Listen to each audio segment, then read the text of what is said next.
Hi friends, ఎలా ఉన్నారు?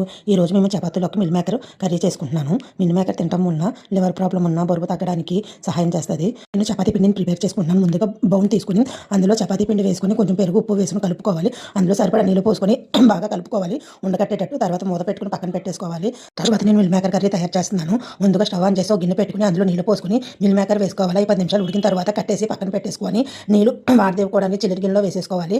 తర్వాత మిక్సీ జార్ తీసుకొని అందులో కోసుకున్న ఉల్లిపాయ ముక్కలు, టమాటా ముక్కలు, నానబెట్టుకున్న జీడిపప్పు, ధనియాలు, జీలకర్ర, పొడము, నువ్వులు వేసుకొని కొన్ని నీళ్ళు పోసుకొని మెత్తగా మిక్సీ చేసుకోవాలి. తర్వాత పక్కన పెట్టుకోవాలి. మరి స్టవ్ ఆన్ చేసి ఒక కడాయి పెట్టుకొని అందులో కొంచెం నూనె పోసుకొని అందులో మిక్సీ పట్టిన మిశ్రమాన్ని వేసేసుకొని అందులో ఉప్పు, కారం, పసుపు వేసుకొని ఒకసారి కలుపుకోవాలి. అది కొంచెం వేగిన తర్వాత అందులో తీసి పక్కన పెట్టుకున్న మిల్ మేకర్ని గట్టిగా పిండేసుకొని ఆ మిశ్రమంలో వేసేసుకొని అందులో సరిపడా నీళ్ళు పోసుకొని బాగా దగ్గర పడిన తర్వాత కట్టేసుకోవాలి. తర్వాత నేను చపాతీని ప్రిపేర్ చేసుకుంటున్నాను. ముందుగా చపాతీని చిన్న చిన్న ఉండలుగా చేసుకుని చపాతీని చేసుకోవాలి. తర్వాత స్టవ్ ఆన్ చేసి ప్యాన్ పెట్టుకొని చపాతీ వేసుకుని రెండు వైపులా నూనె వేసుకుని ఏం చేసుకుంటే వేడి వేడిగా ఉంటే చపాతీ రెడీ అయిపోద్ది. అందులో మిల్ మేకర్ వేసి తింటాము. అమ్మగానే రుచుకోండి. Bye. Please subscribe, share and like. Thank